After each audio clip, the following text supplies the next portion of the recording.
Hola, buenas tardes. Mi nombre es Natalia Guadalupe García Botello, tengo 20 años y soy alumna del Colegio de Estudios de Posgrado de la Ciudad de México en la licenciatura en Pedagogía. De hecho, ya en mi noveno cuatrimestre, que espero todo salga muy bien, tengo buenas notas y pues bueno, de esto viene este proyecto. Les voy a hablar un poquito acerca de la educación no formal. Para hacerles una pequeña introducción, pues la educación no formal se basa en una educación estructurada y planificada que es flexible, por supuesto, y que no está relacionada con formas escalonadas de educación o de clases en el proceso. Este tipo de educación no formal nos habla que es toda oportunidad que llegue a existir de comunicación regular y dirigida no solamente dentro de la escuela, sino también fuera de la escuela. Esto nos lleva a una orientación que llega a estar acorde a la edad de los estudiantes y a las necesidades de vida con los objetivos que nosotros vamos a desarrollar de acuerdo a su nivel de habilidades, de actitudes, de valores que les lleguen a permitir pues ser una principal fuente o un participante fuerte, eficiente y eficaz dentro de su entorno familiar o incluso en su comunidad o en su país. Dentro de estos tipos de educación no formal existen 5 tipos. El primero nos habla de una educación alfabetizadora. ¿Esto de qué nos habla? Este tipo de educación o de programa nos dice que se relaciona con la población. El objetivo de que aún no sabe leer ni escribir, que para nosotros es algo muy común en México porque creo que en este país somos uno de los principales países que está muy analfabetizado, omitiendo por supuesto a las personas mayores, porque nosotros si nos damos a la tarea de investigar, las personas mayores pues tienen un poquito más de índice de que obviamente por cuestiones de años trabajaban jóvenes, no estudiaban la secundaria ni la preparatoria, entonces a lo único que podían llegar era la primaria. Entonces creo que aún así se sigue viendo. Y pues bueno, dentro de este programa de alfabetización, pues uno de sus objetivos es liberar a la población del analfabetismo en lectura, en escritura y por supuesto, si nosotros hablamos de una forma peculiar, pues en el idioma indonesio y el analfabetismo en conocimientos generales, la verdad es que está con muchas similitudes. Dentro de la educación vocacional, que es el segundo punto, este tipo de programa de educación pues nos permite relacionar la población con las barreras que se llegan a tener en los conocimientos y en las habilidades para poder trabajar o de ganarse la vida. Esto nosotros lo vemos algo así porque este programa de educación vocacional es imitar a la población o es más bien limitar a la población en ciertos objetivos, por ejemplo, de la ignorancia o la falta de capacidad en los trabajos que están o estarán ingresando actualmente. ¿Eso por qué? Por la falta de analfabetización. Esto es un problema porque la mayoría de los trabajos que, bueno, yo desde mi punto de vista y desde un punto personal, ya es muy visto que la mayoría de los trabajos te soliciten cierto tipo de educación. Hasta recuerdo que en años antes era la secundaria, ahora es la preparatoria, entonces está bastante complicado porque creo que todos necesitamos de trabajo y tengas estudios o no, es muy difícil conseguir un trabajo incluso como egresados. El segundo punto es la educación de cuadros. Esta educación suena muy chistoso el nombre, pero es muy cierto. Este tipo de programa de formación pues nos habla de cuadros que se relaciona con la población objetivo. ¿A qué se relaciona o a qué se refiere la población objetivo? La población objetivo nos dice que actualmente ocupa o llegará, a ocupar puestos de liderazgo o de gerencia en un campo empresarial dentro de la comunidad. ¿Esto por qué? Porque se espera que este tipo de educación tenga líderes o tenga cuadros de líderes que sean capaces de tener ciertos grupos empresariales en toda la comunidad. Esto es como tener líderes que lleguen a generar buenas ganancias con los empleados, omitiendo su analfabetización, su falta de lectura, su falta de escritura y la falta de educación que no se tiene. La cuarta es la educación general y extensión. Este tipo de educación o de programa educativo nos dice que pues está relacionado con diversas variables de la población objetivo. El objetivo educativo pues se limita a comprender y tomar conciencia de algo. ¿Esto qué nos quiere decir? Que el alcance de su movimiento puede ser muy amplio, pero también desde asuntos de religión, estado, salud y entorno legal llegan a ser muy amplios. Entonces es muy importante que nosotros pues lo tengamos en cuenta. El quinto es la educación de actualización mente y cuerpo. Esto es muy importante porque nos habla sobre los proyectos que nosotros tenemos personalmente, como personas ya de nuestro cuerpo, de nuestra mente, los objetivos que nosotros queremos obtener, las habilidades que queremos tener y que queremos mostrar a los demás. De ese nos habla este tipo de programa educativo, que está relacionado con llenar el tiempo libre, el desarrollar los intereses, como les mencionaba, desarrollar intereses que a nosotros nos beneficien y que nos hagan sentir bien, y los talentos y pasatiempos también sobrellevarlos. La siguiente diapositiva nos habla de las fronteras educativas, que también es un tema muy importante dentro de la educación no formal. Como les mencionaba anteriormente, la educación no formal es muy importante dentro del sistema educativo, o lo que nosotros consideramos dentro del sistema educativo. Las fronteras educativas nos habla de que son temas que se comparten entre la escuela, la familia y la calle. ¿Por qué la calle? Porque la calle es un sinónimo como de comunidad, como de vecinos. Entonces ahorita les voy a explicar un poquito el proceso. Pero dentro de estas fronteras educativas existe la educación escolar y la extraescolar. Algunas van a sonar muy similares, pero aunque los nombres sean similares y tengan cierto tipo de similitud en a lo que se refiere, tienen objetivos muy diferentes, y eso es lo interesante de este tema, porque la educación escolar nos habla de que se lleva a cabo en instituciones educativas formales. ¿Qué tipo de instituciones educativas formales conocemos? Las escuelas, los colegios, las universidades, todo aquel que tiene profesores docentes y que tienen un currículo establecido, que es de lo que nos habla. Aquí los estudiantes siguen un currículo y que son guiados por los profesores en un entorno estructurado. ¿Por qué? Porque se enfoca en el aprendizaje académico y se llega a evaluar en exámenes, en calificaciones, en proyectos o incluso en materiales que nosotros como docentes consideramos importantes para poder evaluar esa educación escolar.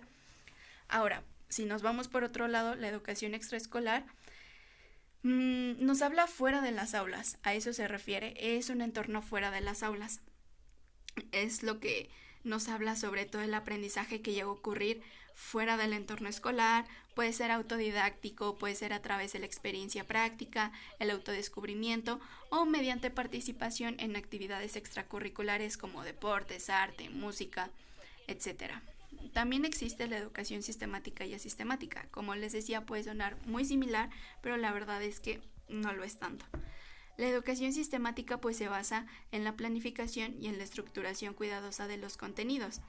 Esto porque tiene y mantiene objetivos de enseñanza que siguen un currículo predefinido y que está establecido en secuencias lógicas en el aprendizaje. Esto es muy importante de conocer porque dentro de la educación asistemática es aquella que nosotros podemos decir que se caracteriza por ser más flexible y menos estructurada. Es de alguna manera un poco más libre. Está basada en la imaginación que tiene uno mismo. O sea, tiene un enfoque más libre, más adaptativo y sobre todo adaptativo porque es importante dentro del proceso de aprendizaje en los alumnos. Eso es algo muy importante que se tiene que aclarar. También está la educación continua y la actualización. La actualización, bueno, ¿en qué se basa? En nosotros como docentes seguir actualizándonos. Es de suma importancia actualizarnos dentro de las tecnologías, porque ahorita todo lo de la inteligencia artificial pues se está basando en todo eso. Entonces, ahorita esto es una modalidad educativa que está diseñada pues para poder comprender y para poder complementar la formación curricular y, como les decía anteriormente, actualizar conocimientos en diversas áreas. Su objetivo pues es, por supuesto, capacitar y mantener actualizados a los profesionales mediante un sistema de enseñanza y aprendizaje que esté especializado en el área.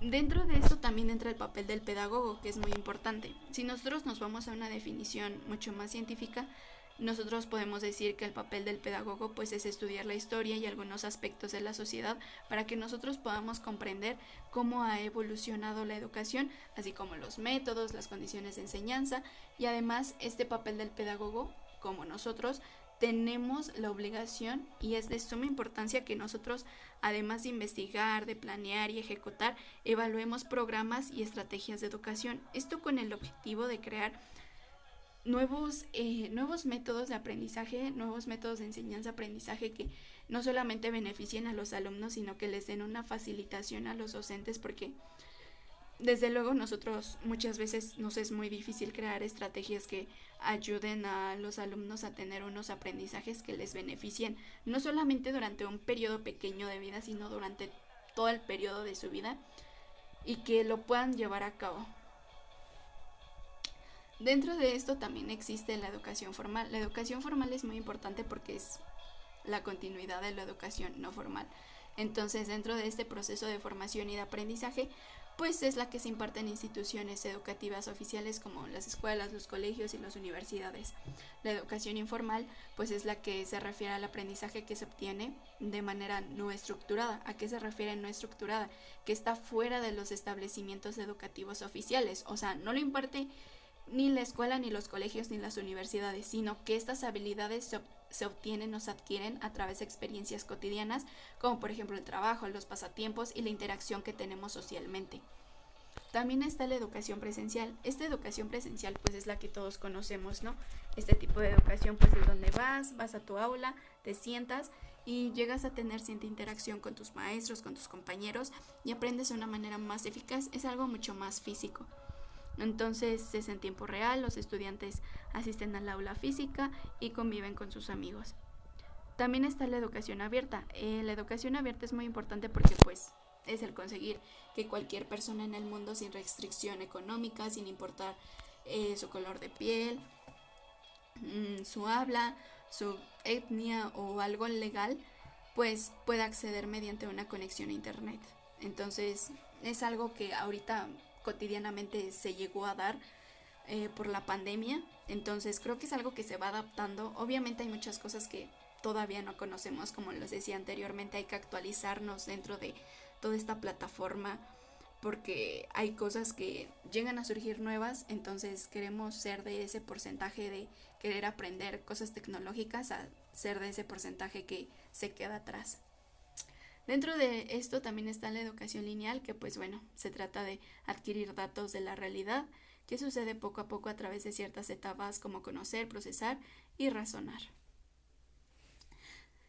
Están los agentes educativos dentro de esta educación no formal. Estos agentes educativos son muy importantes porque se basan dentro de cómo nosotros adquirimos la educación y cómo la educación se basa en este tipo de fomentos educativos. El primero es la familia. La familia pues es considerada uno de los agentes educativos más importantes en la vida del individuo.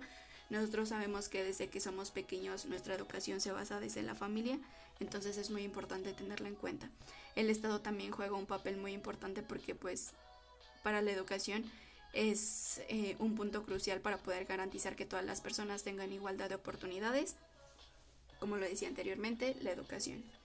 La escuela también tiene un papel importante, pero creo que lo tiene en segundo lugar. El primer lugar lo tiene la familia, el segundo lugar lo tiene la escuela, porque tienen una responsabilidad especial. Esta educación pues en general no está pensada desde la vida ni preparada para la vida. Es más bien que te prepara para un trabajo, para lo que nosotros consideramos importante. El trabajo pues como agente educativo implica guiar, implica motivar, implica apoyar a los estudiantes en su proceso de aprendizaje antes de llegar a impartir o de llegar a crear o de llegar a crecer en su área laboral. Dentro de esto pues también existe la comunidad, los medios de comunicación, las organizaciones sociales, está también la religión, los organismos culturales, los sindicatos y las agrupaciones civiles.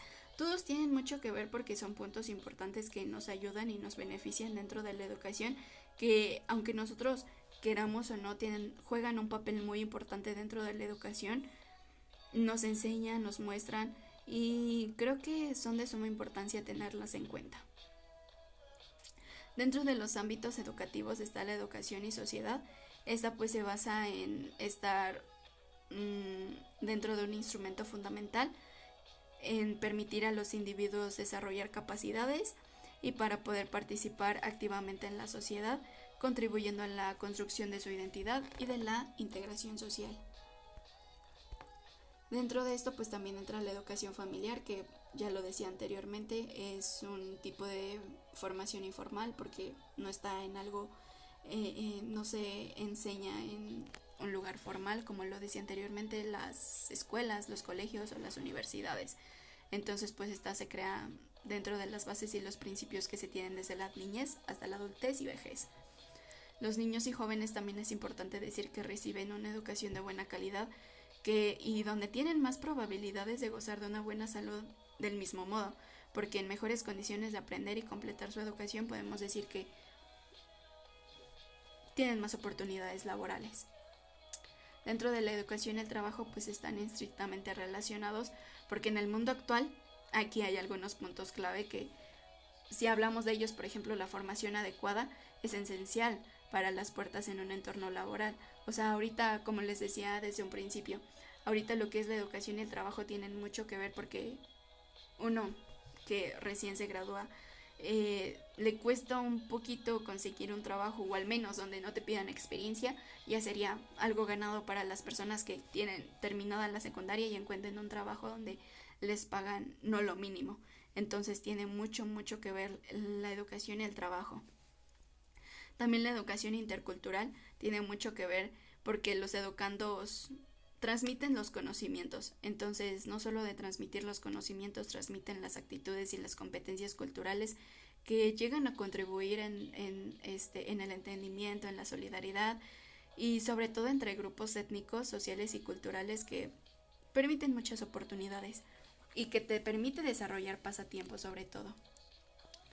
Estos temas son muy amplios y no me quiero extender tanto, pero creo que uno de los puntos importantes ya los tocamos, y es que uno de los importantes también es la educación y la migración, que pues están interrelacionadas de diversas maneras. Ahorita hay personas que son personas migratorias y traen a los pequeñitos y no pueden obtener una buena educación de calidad porque están de un lado a otro. Entonces, en México el modelo educativo enfrenta desafíos bastante importantes que pues deben adaptarse a las necesidades de las poblaciones migrantes. Entonces, nosotros dentro de esos espacios educativos y la temporalidad de la movilidad tenemos que tener muchísimo eso en cuenta. Y por eso es que dentro pues de la educación en el tiempo libre, pues es un agente educativo que llega a contribuir en la mejora de las competencias académicas. Incluso en la educación indígena, ahorita lo vemos, la educación indígena tiene muchísimos problemas. O sea, ahorita estamos enfrentando cosas que como país no deberíamos de enfrentar, porque creo yo que las lenguas indígenas, las personas indígenas son la esencia del país, y creo que en México no lo valoramos, o lo valoramos pero de una manera o de un tipo de personas con mucha minoría. Entonces, creo que la educación bilingüe e intercultural para salvar la cultura pues es muy importante. El idioma y la literatura de cada comunidad es una joya, porque ahorita le estamos dando espacio a cosas que no tienen muchísima relevancia, y las comunidades indígenas son las que menos oportunidades tienen. Entonces, aunque sea, hay que hacer un intento porque la educación dentro de ese programa de educación pública gratuita pues incluya dentro de la educación básica. Otro punto importante aquí pues son los fundamentos de planeación en programas de intervención pedagógico. Eso pues nos habla de la elaboración de proceso de planeación. Este proceso de planificación busca optimizar el logro de los objetivos, esto con el objetivo de adaptarlo a las necesidades y a los recursos disponibles que uno como docente adquiere y tiene. Esto implica identificar problemas o metas y nosotros llegar a proponer estrategias y elegir las opciones más eficientes que lleguen a generar este tipo de enseñanza-aprendizaje. Dentro de sus características, sus fases y su proceso, está el proceso sistemático, está el proceso orientado al futuro, está el proceso de la flexibilidad, de la jerarquía, de la integración y de la continuidad. Como yo lo había dicho anteriormente, tiene mucha relevancia porque dentro del proceso sistemático pues la planeación implica seguir un método ordenado y que sea estructurado para poder definir los pasos a seguir que nosotros vamos a generar dentro de ese proceso. Dentro de sus fases pues está la investigación de entorno, está el establecer los objetivos, está el definir estrategias, está el elaborar las políticas institucionales que son bastante importantes dentro de la planificación, está el definir un cronograma, que eso pues es de suma importancia, sin un cronograma no podemos desarrollar nuestra planificación, estimar o calcular el presupuesto que nosotros vamos a utilizar y definir los mecanismos de control. Ahora, dentro del proceso tenemos sus etapas.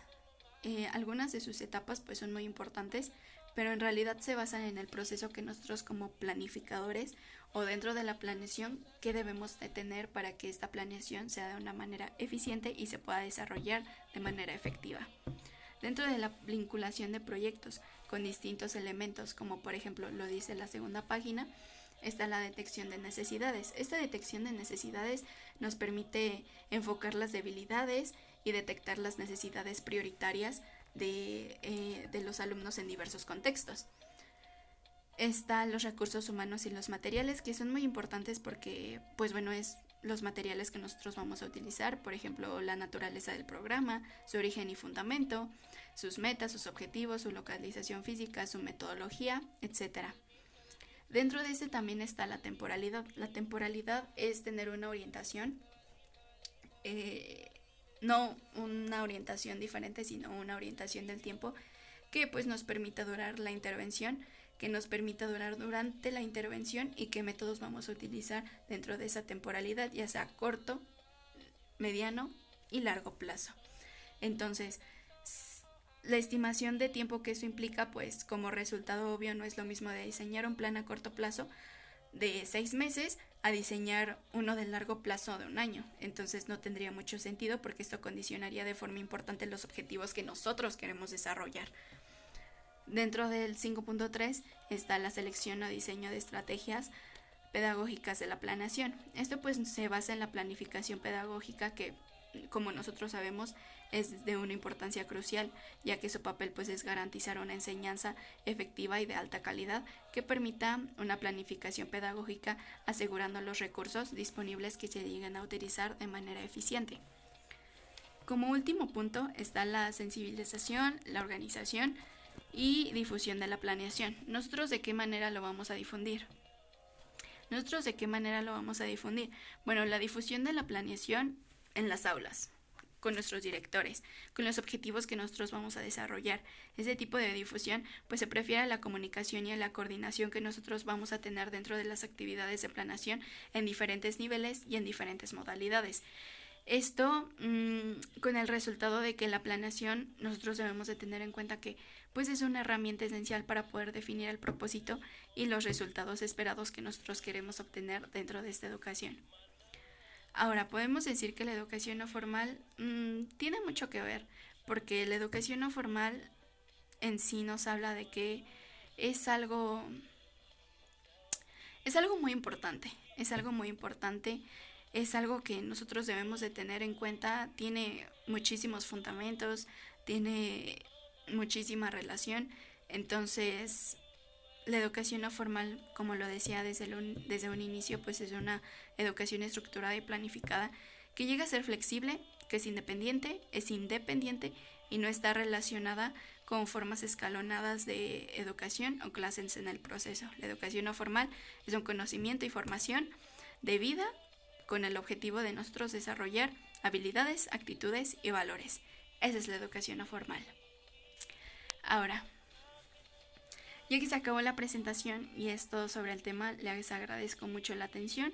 Espero que esta presentación haya sido de muchísima ayuda, que les ayude no solamente a mí que me está ayudando a mi formación, sino que también a ustedes les aporte un poquito de todo este conocimiento.